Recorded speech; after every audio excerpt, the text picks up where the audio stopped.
el Evangelio de Lucas, capítulo 5.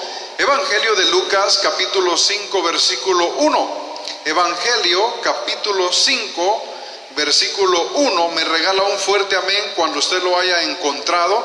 Evangelio de Lucas, capítulo 5, versículo 1. Titulamos al mensaje de esta mañana el mejor regalo que podemos encontrar. En este caso hablamos de nuestro Señor Jesucristo, y es que nos vamos a meter en una historia muy bonita que yo sé que muchos la conocemos, cuando Jesús le habla a Pedro y a sus hermanos y le hace un llamado especial. Hermano, el mejor regalo de la humanidad, la mejor bendición que podemos encontrar como seres humanos, solamente la presencia del Señor. Y vamos a ver a través de esta historia, a través de este llamado, cómo era la vida antes de y después de. Y eso es lo que muchas veces sucede en nuestra vida. A veces habemos personas que no tenemos un sentido a nuestra vida, un propósito.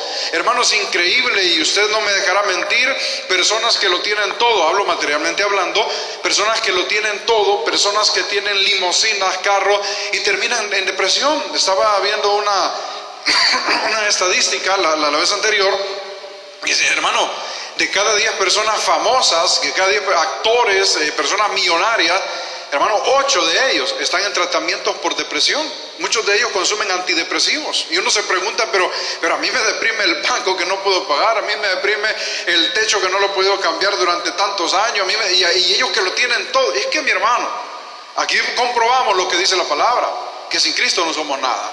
Sin mí, dijo Jesús, nada podéis hacer. Ahora, mire lo que dice la palabra en nombre del Padre, del Hijo y del Espíritu Santo. Dice, aconteció que estando Jesús junto al lago de Genezaret, el gentío se agolpaba sobre él para oír la palabra de Dios. Y vio 2 barcas que estaban cerca de la orilla del lago, y los pescadores, habiendo descendido de ellas, lavaban sus redes. Y entrando en una de aquellas barcas, la cual era de Simón, le rogó que la apartase de tierra un poco, y sentándose enseñaba desde la barca a la multitud. Cuando terminó de hablar, dijo a Simón, boga mar adentro y echad vuestras redes para pescar. Respondiendo Simón le dijo, maestro, toda la noche hemos estado trabajando y nada hemos pescado, mas en tu palabra echaré la red. Y habiéndolo hecho, encerraron gran cantidad de peces y su red se rompía. Entonces hicieron señas a los compañeros que estaban en la otra barca para que los viniesen a ayudarles. Y vinieron y llenaron ambas barcas de tal manera que se hundían. Viendo esto, Simón Pedro cayó de rodillas ante Jesús diciendo, apártate de mí, Señor, porque soy hombre pecador. Bendito Padre, te damos gracias, Señor, por la bendición de tu palabra. Te damos gracias porque hasta aquí nos has ayudado, nos has guardado. Suplicamos, bendito Dios, en esta mañana, en el nombre poderoso de Cristo, que seas tú, bendito Dios, el que pueda manifestarte y el que pueda sobrar en nuestros corazones. Gracias, bendito Padre, porque tú has sido fiel, porque hasta aquí tu palabra no ha faltado en nosotros. Ahora te pedimos que puedas hablarnos, Espíritu Santo. Echa fuera todo pensamiento de la carne, toda palabra vana, toda palabra que no sea de ti, Señor. Y danos esa palabra fresca que viene de tu trono, ese río de agua viva que menciona tu palabra en Apocalipsis, Padre. En el nombre de Jesús. Amén. Amén. Puede tomar su asiento, mi hermano. Les decía, la mejor bendición que el ser humano puede encontrar, y es que aquí en este pasaje encontramos algo bien fundamental, algo muy importante, y podríamos resumirlo en 3 puntos importantes. Vamos a estudiar más puntos, pero generalmente podemos ver cómo Jesús llega. La multitud estaba ahí porque tenía sed de la palabra de Dios, es decir, Jesús llegó a ese lugar con un propósito, y la gente también llegó a ese lugar con un propósito. En ese momento dice la palabra que había un grupo de pescadores, dentro de los cuales estaba Pedro, y dice la palabra que estaban lavando sus redes, habían pasado toda una noche y no habían pescado nada. Entonces, por otro lado, vemos también el fracaso del hombre, el fracaso del ser humano cuando no tiene a Jesús en su vida. Y el final, el tercer punto generalizado, podemos verlo cuando Jesús primero predica, después de haber alimentado a aquella gente con la palabra. Entonces llama a Pedro, al hombre que se sentía frustrado, que estaba fracasado ahí, y le dice, ven, vamos a intentarlo. Y ahí hay una palabra que la vamos a estudiar, que viene Pedro y le dice, mas en tu nombre echaré la red. Y vemos el resultado, que al final este hombre de toda la cantidad de peces las barcas se hundían, pero vea la última parte en el versículo final de esta historia, dice que Pedro se postró. Es decir, que cuando tenemos el conocimiento de Dios, cuando somos ministrados por el poder de Dios, cuando de verdad conocemos lo que vale realmente Dios para nuestra vida, al final todo sale sobrando. Entonces, esos 3 puntos generales son los que nos dan a conocer esta historia. Pero mire lo que dice el versículo 1. Vamos a entrar paso a paso. Y dice la palabra: aconteció que estando Jesús junto al lago de Genesaret, el gentío se agolpaba para oír la palabra de Dios. Algo bien importante es que esta gente, a diferencia de otra multitud, se recuerda usted, por ejemplo, uno de los milagros de nuestro Señor Jesucristo, cuando andaba caminando, dice la palabra que multiplicó los panes y los peces en una ocasión y alimentó a 5,000 hombres, sin contar a las mujeres y a los niños. Y dice la palabra que la multitud lo seguía, pero hubo un momento que Jesús se percató y dijo: bueno, señores, ustedes me siguen por los panes y los peces, no me están siguiendo por lo que yo verdaderamente les puedo dar o por lo que yo soy para ustedes. Y este es un detalle bien fundamental, porque en este pasaje nos damos cuenta que la gente, la multitud se agolpaba, es decir, se reunía.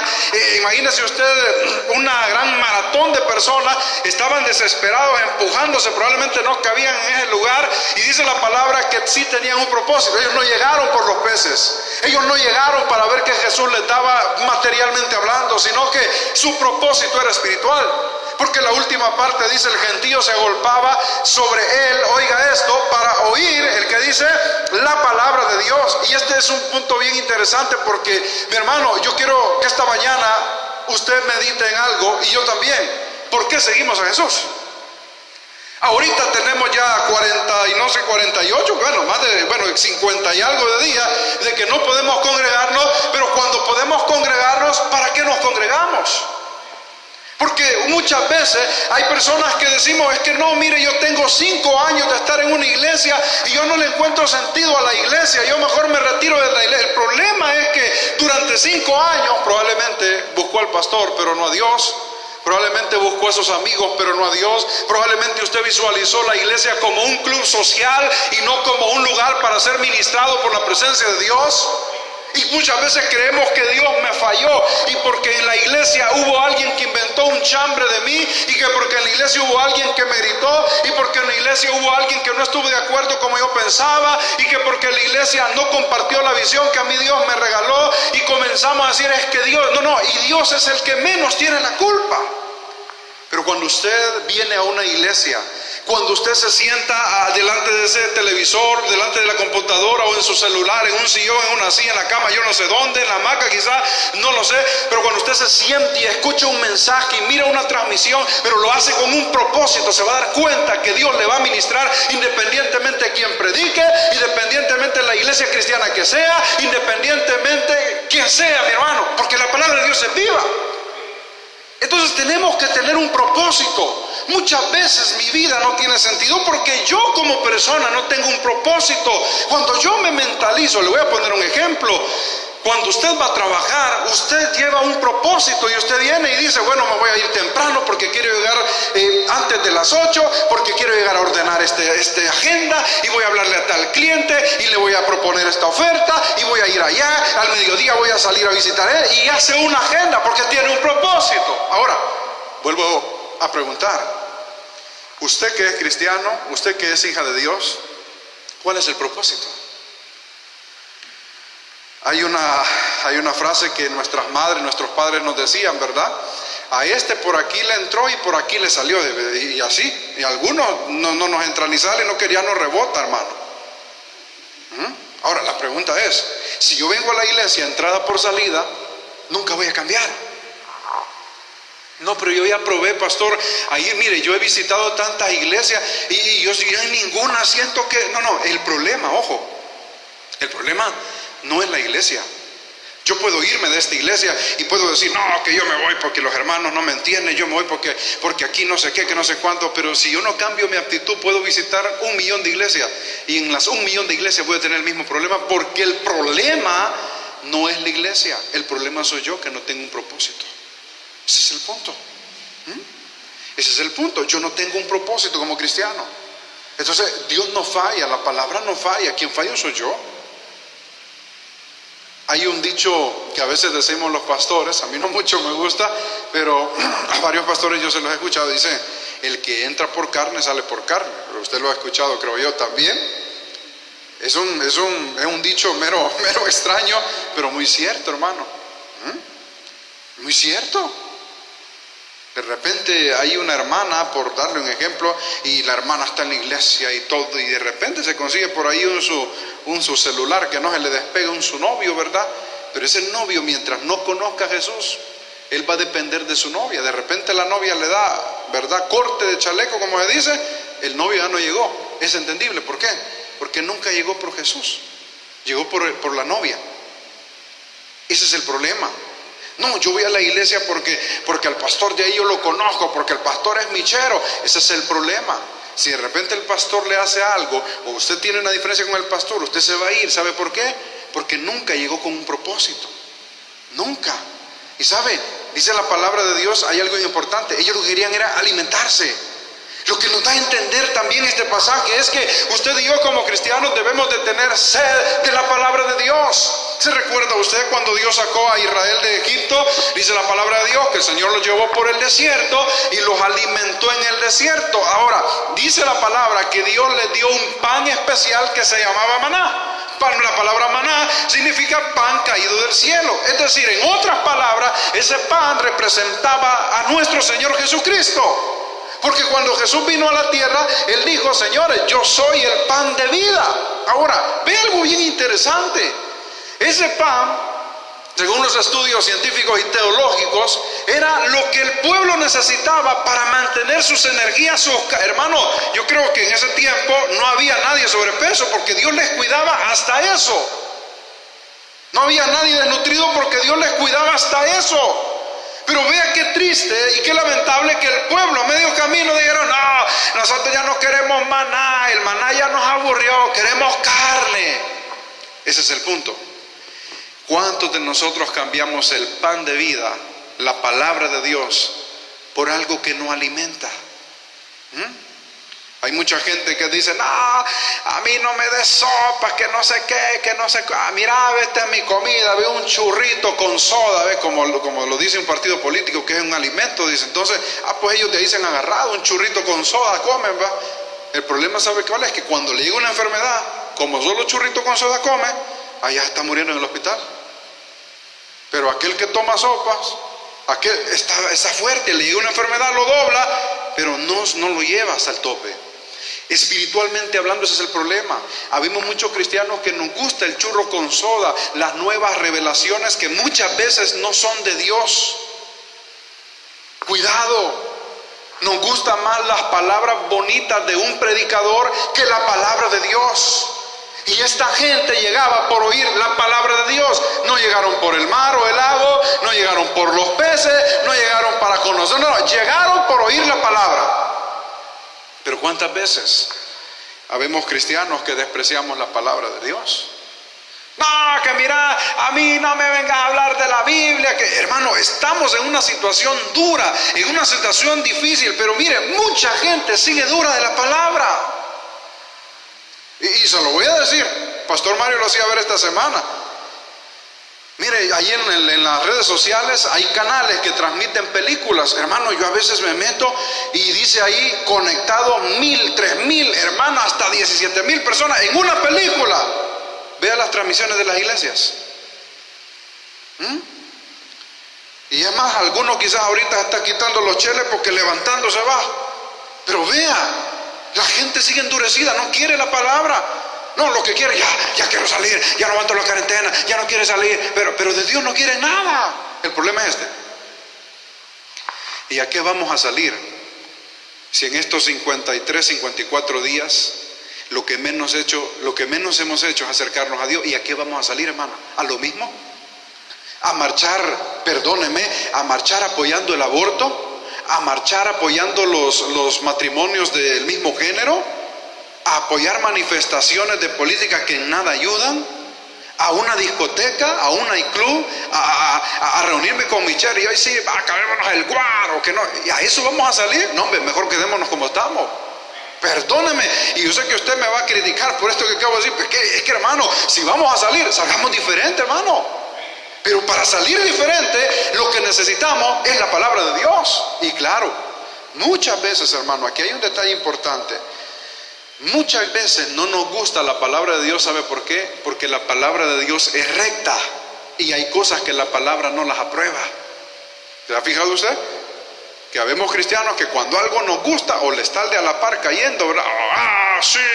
¡Habla, Señor! Y hasta lo volvemos a ver. Y cuando me habla a mí, solo nos quedamos callados. No, este pastor solo lo mismo viene a hablar. Más que esta se pasa el tiempo, que no sé qué, que nos haga contra mí. Ella no nos gustó. Y sabe, le voy a llevar a una referencia. Evangelio de Juan, capítulo 6, versículo 64. Evangelio de Juan, capítulo 6, versículo 64. Mire lo que dice la palabra, 6:64 del Evangelio de Juan. Pero hay algunos de vosotros que no creen, porque Jesús sabía que desde el principio quiénes eran los que no creían y quién le había de entregar. Y dijo: por eso os he dicho que ninguno puede venir a mí si no le fuere dado del Padre. Desde entonces muchos de sus discípulos volvieron atrás y ya no andaban con él. Dijo entonces Jesús a los 12: ¿queréis acaso iros también vosotros? Le respondió Simón Pedro, al que le está haciendo el llamado en el pasaje que estamos estudiando: ¿a quién iremos? Tú tienes palabras de vida eterna. Le voy a explicar este pasaje, si puede léalo en casa, desde el capítulo 5. Y nuestro Señor Jesucristo desde el capítulo 5 comienza a hablar, porque inicialmente no eran 12 discípulos, sino que eran más. Había muchos discípulos que Él mandaba a predicar y todo esto, a sanar y toda la obra misionera.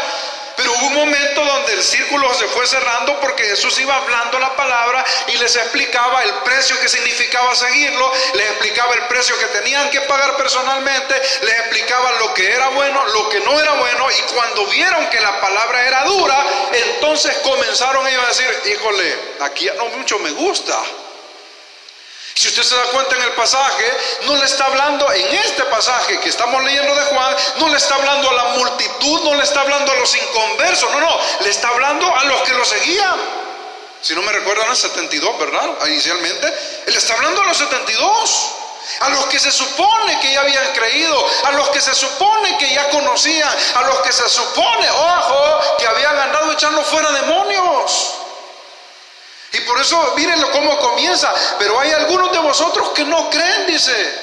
Porque Jesús sabía desde el principio quiénes eran los que no creían y quiénes le había de entregar. Está hablando de Judas también, porque ahí estaba él. Ojo, muchas veces en las iglesias habemos cristianos, pero que no hemos creído en el Evangelio todavía. Y yo sé que usted me va a decir: uy, pastor, pero ¿no será que todavía anda con fiebre porque mire lo que está hablando? No, ya me quitó, hermano. ¿En serio? Habemos muchos cristianos en la iglesia de nombre, porque en el corazón no hemos creído todavía. Nos comportamos como un inconverso, a veces peor. Andamos peleando, andamos dividiendo ministerios, andamos dividiendo iglesias, andamos buscando pleito, andamos con envidia. Perdóneme, no hemos creído, porque aquel que cree, dice la palabra, ha nacido de nuevo. Y el que ha nacido de nuevo, las obras de Dios hace. Porque el que no hace las obras de Dios, usted sabe cuáles obras hace y las de quién. Pero para eso necesitamos meternos en la palabra. Se acerca Jesús, ¿verdad? Nicodemo a Jesús de noche y le dice: maestro, ¿qué tengo que hacer para heredar, verdad, el reino? ¿Qué tengo que hacer para esto? Y viene Jesús y le dice: Nicodemo, tú siendo un doctor, un conocedor de la ley, ¿vienes a preguntarme a mí? De cierto te digo que tienes que nacer de nuevo, en agua y en espíritu. Pero como yo siento viejo, me voy a meter en el... No, en agua y en espíritu. Oiga esto, era conocedor de la ley, era un doctor, un estudioso, pero su problema es que en su mente conocía, pero su corazón estaba lejos de Dios. Y esto es lo que está hablando acá Jesús. Yo sé que hay muchos, dijo Jesús, que no creen, están aquí conmigo, pero no creen. Quizás van por el espectáculo, quizás van porque vamos a ver qué hay de bueno en la iglesia ahora, vamos a ver que dicen que van a dar algo, que no sé qué, pero no creen. Y miren lo que dice el 65, y dijo: por eso os he dicho que ninguno puede venir a mí si no le fuera dado del Padre. Desde entonces muchos, mire acá, desde entonces muchos de qué, de sus discípulos volvieron qué. ¿Se da cuenta? ¿Se da cuenta que está hablando de cristianos y no de inconversos? Aquí están aquellos cristianos que muchas veces nos quedamos a medio camino. ¿Y qué le pasó, hermano? Si ese hermano cantaba, si ese hermano predicaba, si ese hermano, mire, allá iba a una misión, si ese hermano tenía casas de oración, si ese hermano yo lo vi. Sí, el problema es que nunca creyó. El problema es que solo del diente al labio. El problema es que no había nacido de nuevo. Y cuando se vieron confrontados con la palabra y cuando se comete un error y son confrontados, lo más fácil que se le hace es encapricharse y decir, no, que yo me voy de la iglesia. Como que si la iglesia es el problema y no nuestra actitud. Acá lo dice la palabra. Por eso es que hay mucho cristiano ahora en la calle que le va a decir a usted, no, a mí no me hable de eso de las iglesias, porque mire, yo estuve, siéntese, le voy a contar, y nos comienzan a contar todo el historial de iglesias que fundaron, misiones que anduvieron. ¿Sabe cuál es el problema? Que nunca anduvieron con el corazón ahí.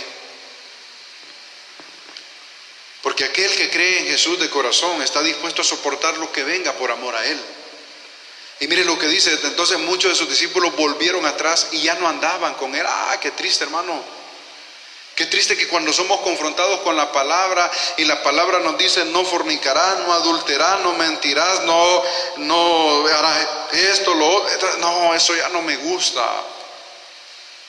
Y tengo que decirlo, muchas veces nos gusta, habemos cristianos que nos gusta solo el momento de emoción, ¿verdad?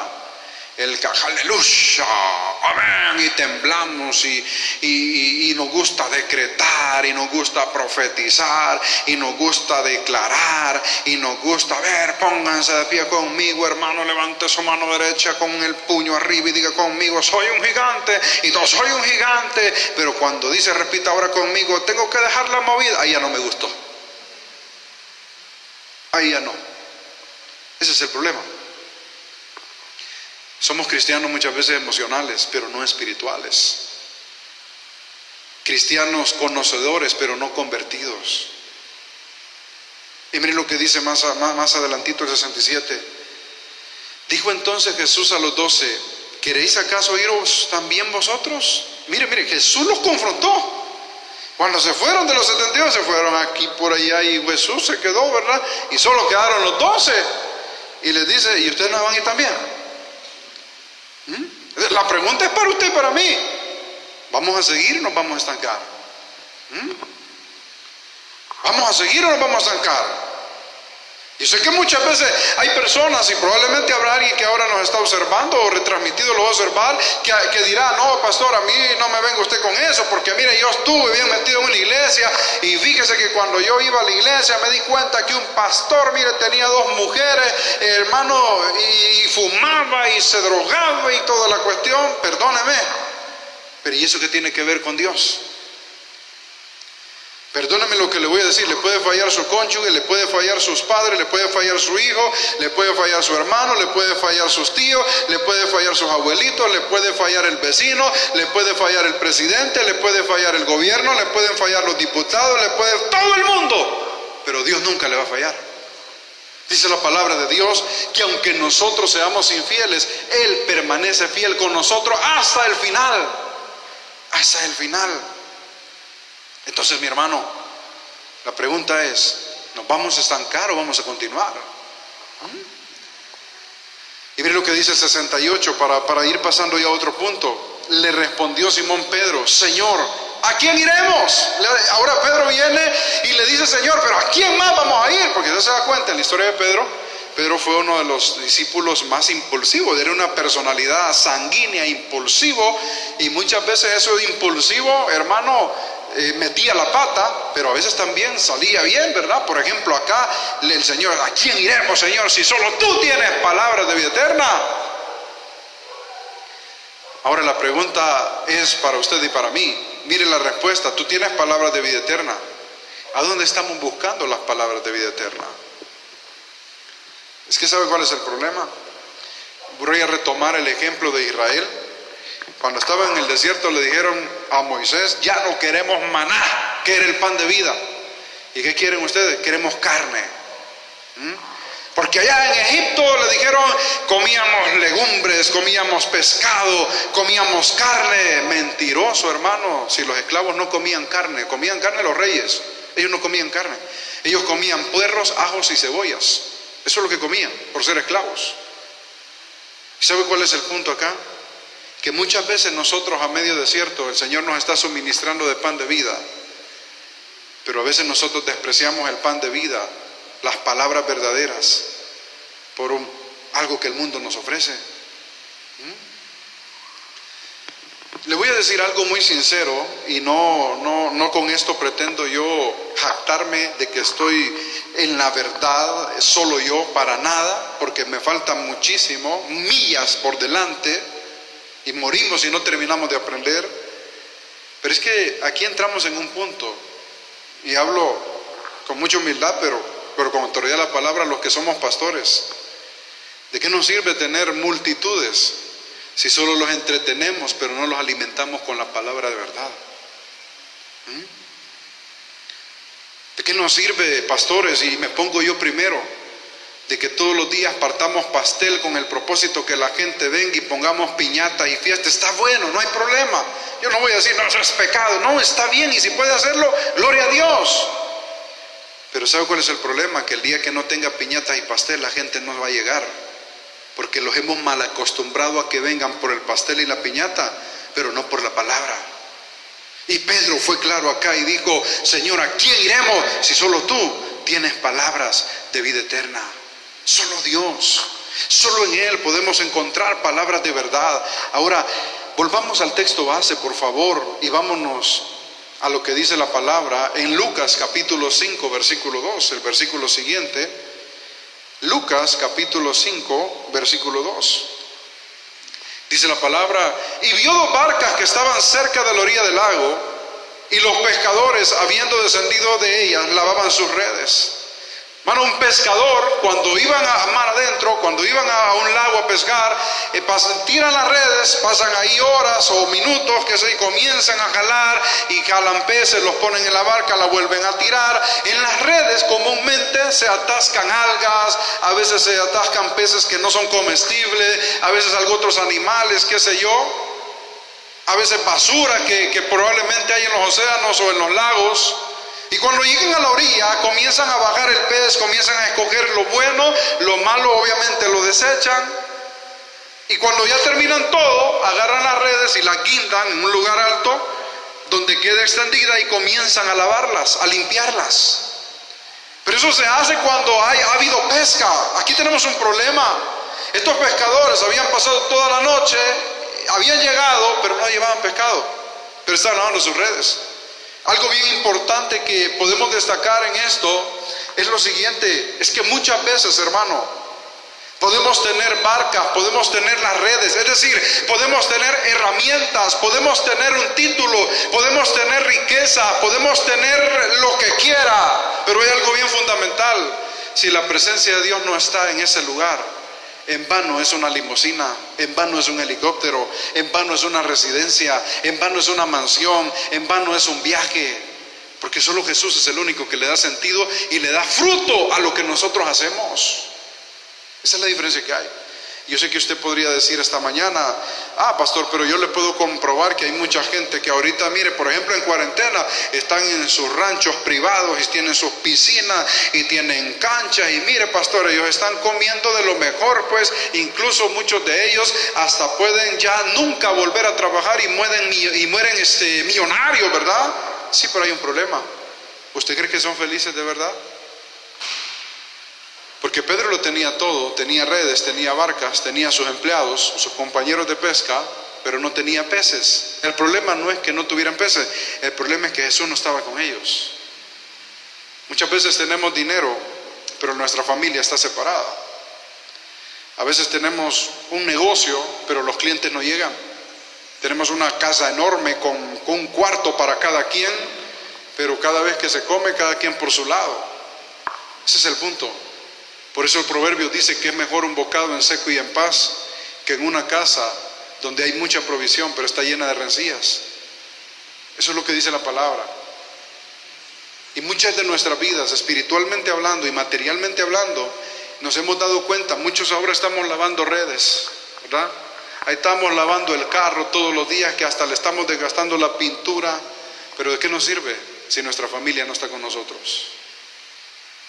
¿De qué nos sirve si Dios no está en ese lugar? Acompáñeme por favor al Evangelio de Juan, capítulo 15, versículo 4. Evangelio de Juan, capítulo 15, versículo 4.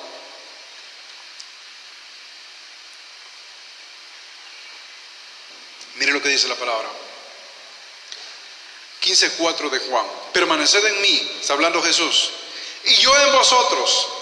Como el pámpano no puede llevar fruto por sí mismo, sino que permanece en la vid, así tampoco vosotros, si no permanecéis en mí. Yo soy la vid, vosotros los pámpanos. El que permanece en mí y yo en él, este lleva mucho fruto, porque separados de mí nada podéis hacer. Nótese algo importante. Y vamos a estudiar el pasaje despacio. Vamos a continuarlo en otra oportunidad, si Dios nos da vida. Pero vamos a cerrar en algo bien importante esta mañana. Pedro tenía todo, menos a Jesús. Pedro tenía barca, menos a Jesús. Tenía sus redes, menos a Jesús. Lo que necesitaba Pedro era la presencia de Dios con él, el respaldo de él. Usted puede tenerlo todo, podemos tener lo necesario, pero lo que más necesitamos ante esta crisis y otra que pueda venir, que es la económica, lo que necesitamos y vamos a necesitar durante el resto de nuestros días es la presencia de Dios con nosotros. Por eso el versículo 4, Jesús dice: señores, permanezcan en mí, vengan a mí, estén conmigo y yo en vosotros. Lo que dice justamente Apocalipsis capítulo 3. Y note que ese pasaje, a veces le decimos a las personas que encontramos en la calle: mire, aquí dice la Biblia, aquí estoy a la puerta y abro. No, un momento, mi hermano, ese llamado es para la iglesia, para usted y para mí. Y dice: como el pámpano no puede llevar fruto por sí mismo si no permanece en la vida, es decir, en el tronco, así tampoco vosotros si no permanecéis en mí. Estamos en época de aguacates, de mango, de otras frutas también. Pero esas ramas que se ven muy cargadas, que casi que se quiebran, ¿verdad? Y uno dice: no, hombre, un viento se viene con todo, porque mira, esa rama está doblada. Pero esa rama no es la que da el fruto, sino que lo que hace es la vida, el tronco. Y a través de las ramas salen los frutos. Pero el tronco, a un tronco yo le puedo volar todas las ramas, a un árbol le puedo dejar solo el tronco. Y con el tiempo ese árbol nuevamente va a regenerarse y va a sacar sus ramas. Pero no así las ramas. Yo puedo cortar una rama y la puedo sembrar. Esa rama ya no se va a volver a vivir, se va a morir ahí poco a poco. Porque necesita estar pegada al tronco. Así es el ser humano. Necesita estar pegado al tronco, a la vid que es Dios. Mire lo que dice el 5 para ir aterrizando. Yo soy la vid, dice, y vosotros los pámpanos. Es decir, Jesús es el tronco, Jesús es el centro, Jesús es la vida. Y nosotros los cristianos, pastores, servidores, miembros de la iglesia, todos somos los pámpanos. El que permanece en Dios, el que permanece en mí, dijo el Señor, y yo en él, este lleva, ¿qué dice? Mucho fruto. Ojo, no dice poquito, mucho. ¿No dice poquito? Dice mucho. Es que en Dios no hay escasez. Es que si usted y yo nos metemos con Dios, hay abundancia.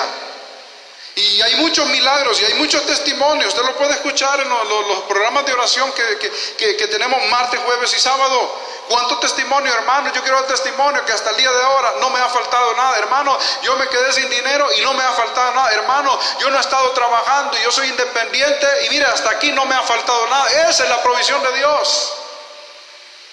Esa es la fidelidad de Dios con sus hijos. Y no me dejará mentir que algunos hasta ya pecamos en esta cuarentena, que más de alguna comida ya dejamos arruinar y nos tocó botarla. Es un pecado, hermano, que por cierto no hay que hacerlo. Y mejor valoremos la bendición de Dios.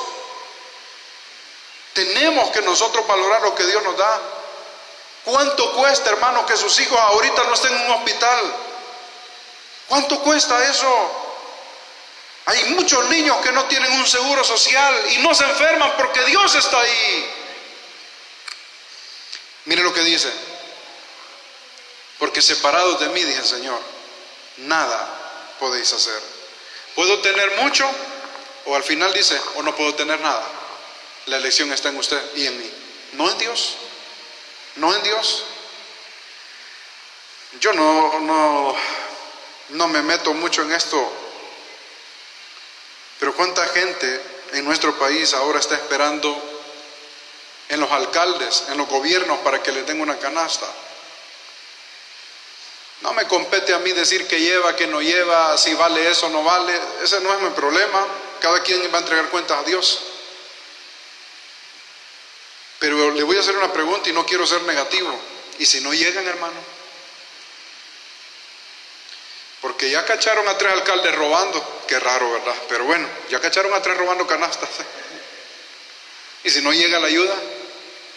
Y sé que alguien dirá, ay pastor, Dios mío, ni se le ocurra de volver a repetir eso. No, lo que le quiero dar a entender, esperen en Dios. Él no le va a fallar. Esperen en el Señor. Y Dios va a mandar a un ángel. Mire, así como Elías, ¿verdad? Elías dice la palabra que cuando se fue a la cueva, el Señor le mandaba cuervos para que le dieran de comer. Cuervos le mandaba, y les mandaba, hermano, yo siempre digo algo, ¿qué sabor habrá tenido esa torta que Dios le mandó a este profeta? Porque la preparó Dios, hermano. ¿Qué sabor habrá tenido? Hay algunos teólogos, estaba hablando con un hermano un día de esto, hay algunos teólogos que dicen que no, que los cuervos no es que era un ave, sino que eran ladrones que andaban en los desiertos y se hacían llamar cuervos. Pues igual a los hijos del diablo mandó Dios que le dieran de comer. El punto es que no lo dejó aguantar hambre. Es que Dios es fiel con sus hijos.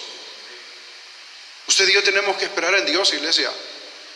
Acá en estos 2 versículos hemos estudiado el tener un propósito, el alimentarnos de la palabra, buscar la esencia de la palabra de Dios. Y vemos el panorama que ocurre cuando yo no estoy con Dios. Dice la palabra, ¿qué pues diremos a esto? Si Dios es con nosotros, si Dios es con nosotros, ¿quién contra nosotros? Se da cuenta que dice con, es decir, una unión con Dios. Un pasaje que a muchos nos gusta, Filipenses 4:13. Todo lo puedo en, ¿cómo? Dentro de Cristo, no fuera. Todo lo voy a poder dentro de Cristo, en Cristo, que me fortalece. Y el último, Romanos 8 dice, ¿quién nos podrá separar del amor de Dios? Y comienza a describir, ni la vida, ni la muerte, ni lo alto, ni lo profundo, y comienza a dar un listado. Pero cuando estamos en las manos de Dios, mis hermanos, lo mejor que podemos hacer es acercarnos a Dios. Lo mejor que podemos hacer es buscar de Dios. En Cristo hay abundancia, fuera de Cristo hay escasez. Fuera de Cristo hay fracaso.